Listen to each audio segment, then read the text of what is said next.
En Telesur revisamos los números y las historias que le acompañan. Esto es Impacto Económico. Bienvenidos. Comenzamos. En Perú la economía crece, pero las condiciones laborales para miles de trabajadores disminuyen. Revisamos en nuestra lista económica el desenvolvimiento de la soya en el mercado internacional y los efectos de los aranceles en ese rubro. Siria promoverá los depósitos de monedas extranjeras para ayudar a financiar operaciones comerciales, entre ellas las importaciones.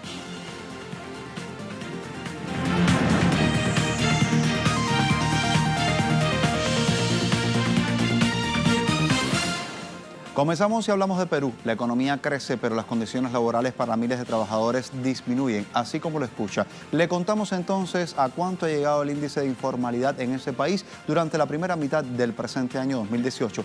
Razones entre el divorcio de la dinámica productiva y el mercado laboral. Aquí lo tenemos. Veamos.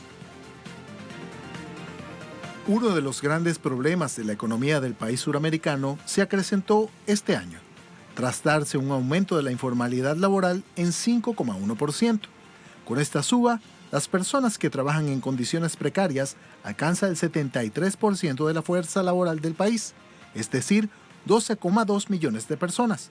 Esta dinámica en el mercado laboral peruano quedó demostrada tras darse a conocer la creación de 413.000 puestos de trabajo informales entre el último semestre de 2017 y el primero de 2018, mientras que en el mismo lapso se destruyeron 21.100 empleos formales. El desempeño negativo acontece en un periodo donde la economía está en fase de aceleración, con un crecimiento de 4,29% en el primer semestre, la mejor lectura desde finales del año 2013. Igualmente, la precarización estuvo más acentuada en el sector de la pequeña empresa, ya que en la mediana industria se lograron empleos casi estables y en las grandes el paro aumentó en el mismo periodo.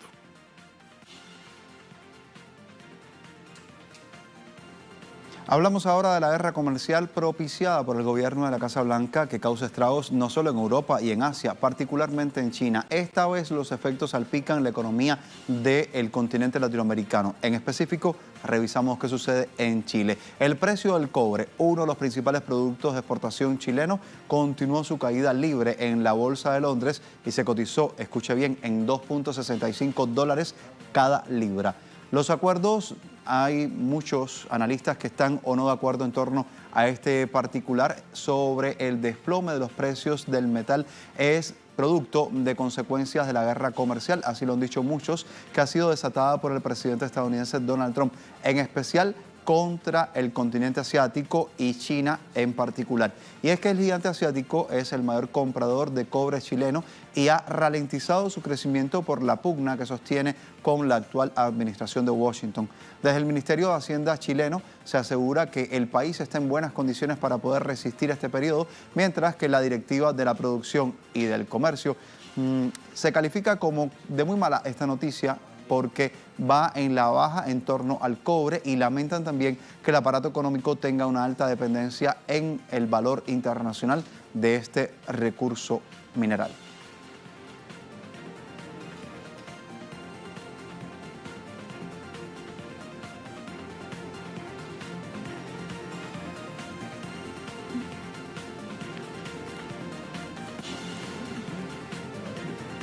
De inmediato miramos hacia Nicaragua. El gobierno del país anunció el lanzamiento de un plan para reactivar un importante sector dentro de la economía del país. Hablamos del turismo después de haber superado una ola de violencia y el golpe de Estado fallido. Desde el plan denominado Nicaragua Siempre Linda, tiene como principal objetivo reposicionar esos destinos turísticos con los que cuenta el país para así recuperar la afluencia de visitantes y retomar la ruta del desarrollo y la prosperidad.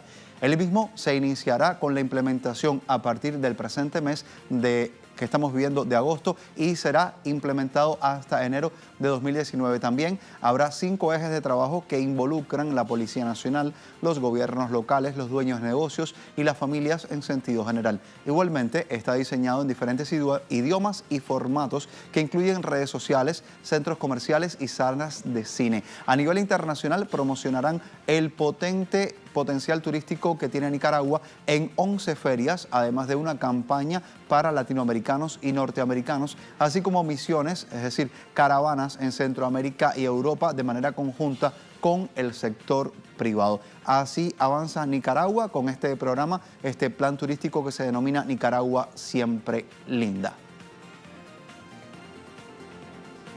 Hay más información que revisamos, llega desde Bolivia, país que extiende su cooperación comercial gasífera con países vecinos como lo es Paraguay. Anuncio que surgió luego de la visita que realizara el presidente de Bolivia, Evo Morales, a ese país con motivo de la toma de posesión de su homólogo Mario Abdo Benítez.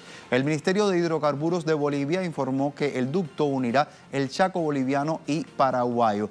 Esto sucede en la región sur de Bolivia y será con la posibilidad de exportar hasta 4 millones de metros cúbicos cada día de ese gas natural licuado. El mandatario Evo Morales sostuvo en Paraguay y desde allí mantuvo comunicación en la cual participó en diferentes reuniones en las cuales trató el tema energético de manera muy particular. En estos encuentros, el Estado Plurinacional de Bolivia aprovechó la oportunidad para gestionar con el nuevo gobierno paraguayo la apertura de un nuevo mercado para el gas y así afianzar la idea de una Bolivia como centro energético de toda la región. En la actualidad, Paraguay es un destino de importante exportación de gas licuado y del petróleo, ya que cubre casi la totalidad del mercado nacional. Así lo informaron las fuentes bolivianas en las últimas horas. Tiempo de que hagamos nuestra primera pausa en Impacto Económico. Al regreso veremos nuestra arista y en ella cómo se desarrolla el negocio de la soja a nivel internacional. Soya, soja, de ello hablamos en breve.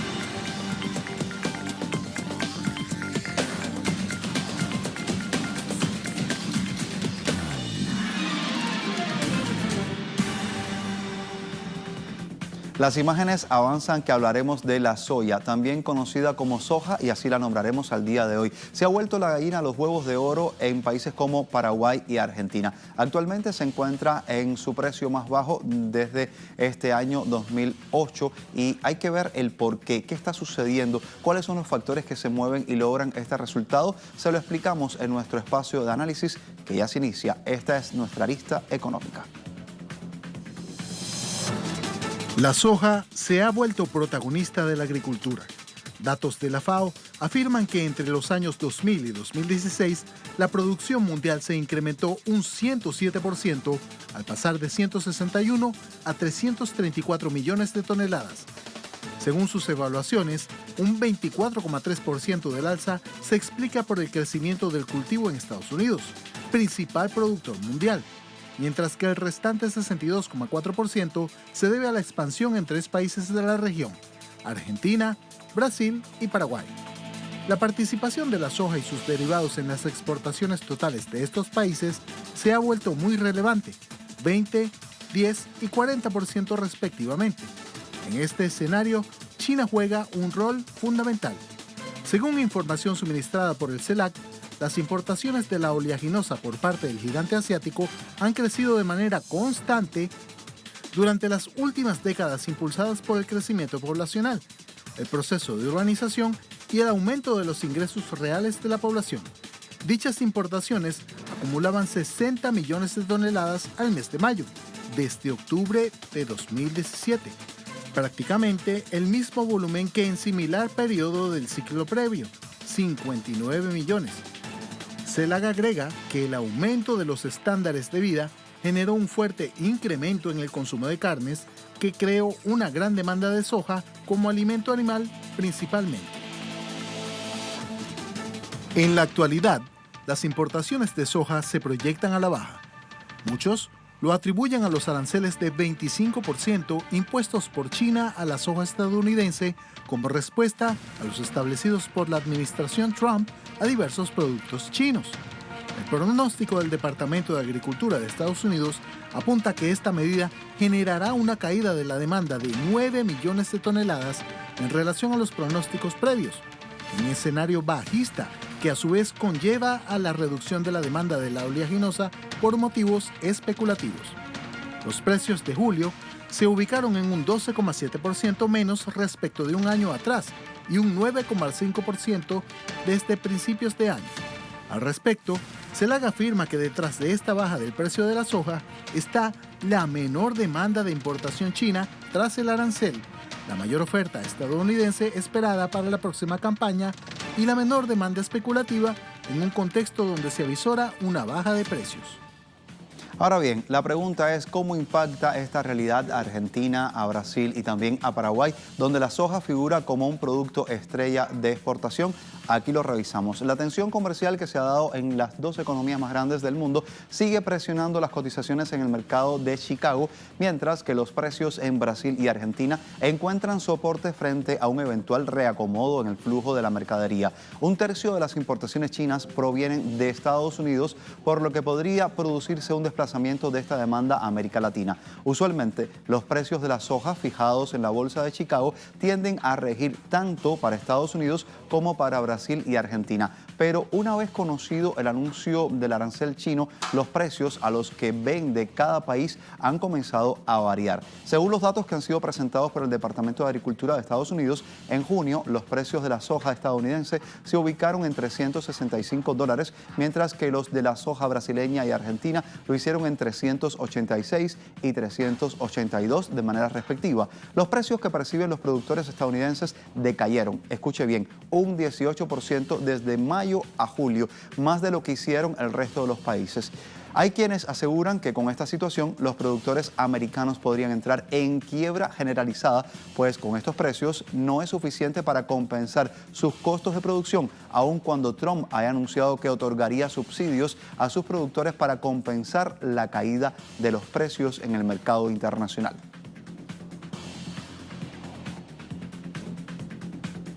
Y lo que parece un pronóstico positivo para los países de la región, en realidad no lo es. Le explicamos. Los ingresos del sector agrícola siguen concentrados en muy pocas manos. Aquí les mostramos cuáles. En Argentina, el monocultivo de soja ocupa un 60% de la superficie cultivable. Y si agregamos a esto los monocultivos de maíz y algodón, hay un incremento del 15%, llegando a un 75%. En el contexto internacional actual, Argentina está iniciando negociaciones con China para tomar parte del mercado de harina de soja, anteriormente ofertado por Estados Unidos. Según Oxfam, en el país, el 0,94% de los dueños de las grandes extensiones productivas maneja el 33,89% del total del territorio argentino. El 99,06% restante controla apenas el 66,11% y el 84% de las concesiones para cultivar soja se encuentran en territorios indígenas. La soja se convirtió en el principal producto agrícola nacional de Brasil al representar la mitad de la cosecha de cereales, leguminosas y oleaginosas, y los mayores ingresos por exportación, $25.325 millones en 2016. En simultáneo, esta producción de soja ha fomentado la deforestación amazónica, aunque en una proporción inferior a la ganadería, que ocupa 50 a 70% de áreas recién deforestadas, según estudios locales. Además, los cultivadores de soja, mayormente productores con grandes extensiones, dominan la política local y gobiernan según sus intereses, en desmedro de agricultores familiares, del ambiente y la salud pública.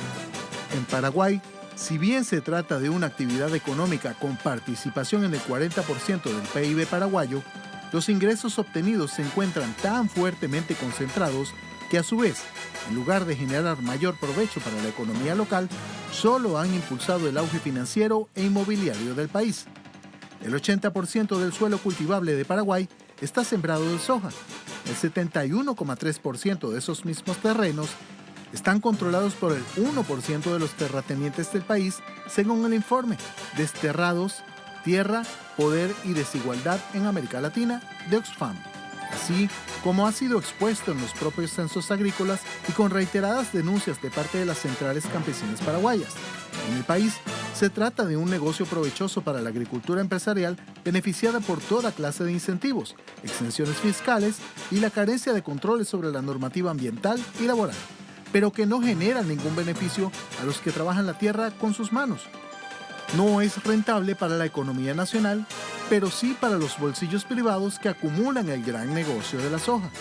Pese a ser la primera actividad económica de Paraguay, la siembra del grano apenas genera el 15% de los empleos, pero además es utilizada por grandes transnacionales como fuente recurrente para eludir responsabilidades fiscales.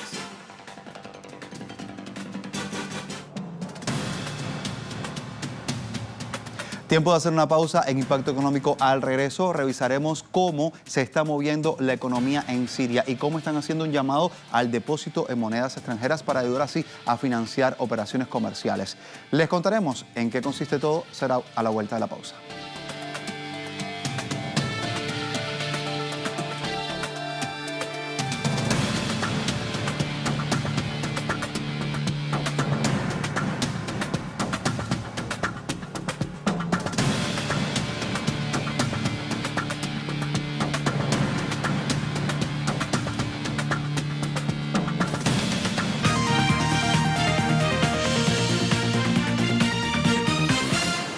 Estamos de vuelta con la información de Impacto Económico. Hablamos de Siria. ¿Por qué? Porque ese país utilizará nuevos certificados de depósito en moneda extranjera para así ayudar a financiar las operaciones comerciales, mientras el gobierno está dando pasos tentativos hacia la reconstrucción después de 7 años de guerra. Así fue como lo afirmó el ministro de Finanzas de Siria, Mahmoud Hamad.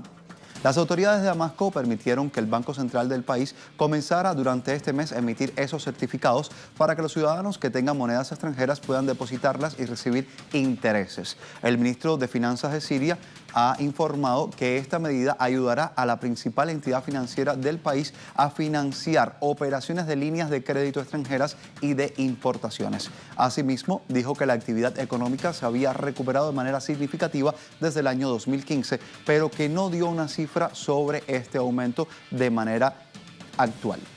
Un informe de la Comisión Económica y Social de Naciones Unidas para Asia Occidental Árabe citó a expertos que dijeron que el volumen de destrucción del capital físico de Siria y su distribución sectorial excedía los 388.000 millones de dólares. A esto se sumarían también las sanciones de Estados Unidos y de la Unión Europea, que bloquean todo tipo de negociaciones con el gobierno y numerosas personas y compañías que han intentado realizar y han impedido también la participación de la mayoría de las empresas occidentales. Sin embargo, sus principales socios comerciales, como lo son Rusia e Irán, han hecho caso omiso a estas medidas coercitivas de Washington y han invertido allí, en Siria. ¿Cómo lo escucha?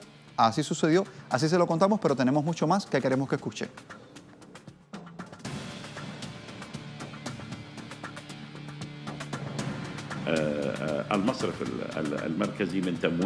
No tiene ninguna relación con las reservas. Esto contribuirá a que el Banco Central pueda financiar operaciones de líneas de crédito extranjeras y operaciones de importación.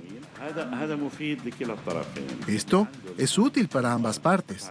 La persona que tiene moneda extranjera ahora se beneficia depositándola y recibiendo intereses, y el Banco Central ahora puede financiar operaciones de importación. Hablamos también de China porque busca un diálogo con Estados Unidos para evitar la guerra comercial. El portal Sputnik lo muestra a través de uno de sus titulares. Dice: viceministro chino de Comercio viajará a Estados Unidos para consultas comerciales. El diplomático chino Wang Shouwen viajará hasta los Estados Unidos en la segunda mitad de agosto para mantener conversaciones comerciales, así como lo comunicó el Ministerio de Comercio del gigante asiático. Agrega que Shouwen se reunirá con el viceministro de Finanzas de Estados Unidos. La entidad volvió a subrayar que China se opone a la política de proteccionismo comercial y no acepta ninguna medida restrictiva unilateral. La tensión entre Beijing y Washington se acrecienta por la guerra comercial, de la cual la administración de Trump parece no querer abandonar de momento. Es que hace pocos días, hay que decir, el inquilino de la Casa Blanca tomó la decisión de imponer aranceles del 25% sobre productos chinos por valor de 16.000 millones de dólares a partir de la fecha del próximo 23 de agosto. Ante esta situación, Beijing no se quedó con los brazos cruzados, sino que respondió y lo hizo de la misma manera, con el mismo jarabe, imponiendo gravámenes a las importaciones estadounidenses por el mismo monto y a partir de la misma fecha. Y el presidente de Rusia, Vladimir Putin, sostuvo un encuentro con Yang Jiechi, miembro del Buró Político del Comité Central del Partido Comunista de China. Así van a fortalecer la Asociación de Coordinación Estratégica Integral Bilateral. Les contamos más. El presidente ruso Vladimir Putin se reunió el miércoles con Yang Jiechi, miembro del Buró Político del Comité Central del Partido Comunista de China y director de la oficina de la Comisión de Asuntos Exteriores de la mencionada tolda política en la ciudad rusa de Sochi. El presidente Vladimir Putin dijo que él y su homólogo chino Xi Jinping alcanzaron consensos nuevos e importantes al margen de la cumbre de BRICS el mes pasado en Sudáfrica, y que las relaciones entre Rusia y China son importantes tanto para los países como para el mundo. Por su parte, el diplomático del gigante asiático dijo que este año marca un hito para las relaciones bilaterales. Le dijo a Putin que el presidente Xi alienta a desarrollar aún más la asociación estratégica integral entre ambas naciones y que Beijing está dispuesta a tener una cooperación más estrecha con Moscú en materia de seguridad internacional. Durante los primeros 7 meses de este año, el intercambio comercial entre Moscú y Beijing se ha incrementado un 25,8% hasta los 58.350 millones de dólares, según un informe publicado por la Administración General de Aduanas de China.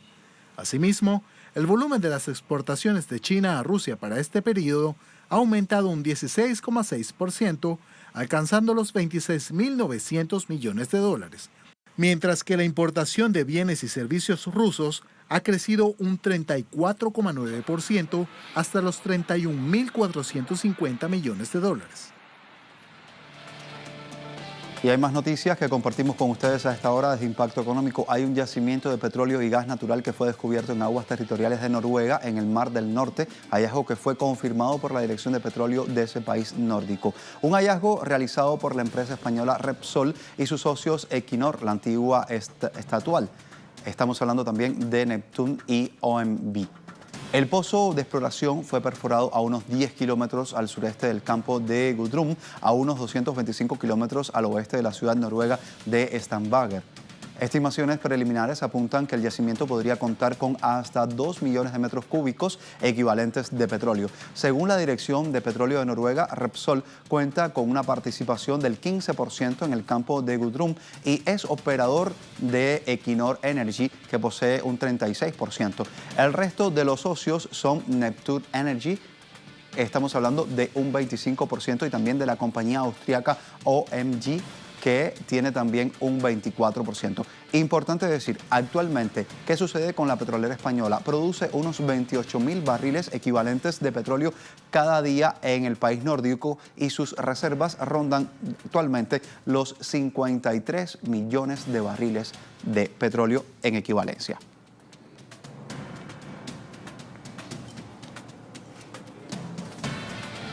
De inmediato revisamos entonces los indicadores petroleros que se registran durante esta jornada del jueves 16 de agosto de 2018. Lo traemos para usted en este momento. Revisamos el primero de estos indicadores. Tenemos que contarles cuál es. Estamos hablando del petróleo intermedio de Texas, que perdió 0.45 y lo ha hecho en contraste con la jornada anterior, que marcaba los 65.41 dólares el barril. Es decir, estamos hablando también de 450.19 yuanes. También hay que ver otro de los indicadores en esta jornada. ¿Cuál es el barril del Brent de referencia en Europa, que se ubicó en los 71.28 dólares, subiendo 0.48% con un valor equivalente en yuanes de 490.59? Hay que revisar algo más. El crudo venezolano se ubica en 64.12 dólares, es decir, 444.54 yuanes. Y esto, importante importante precisar,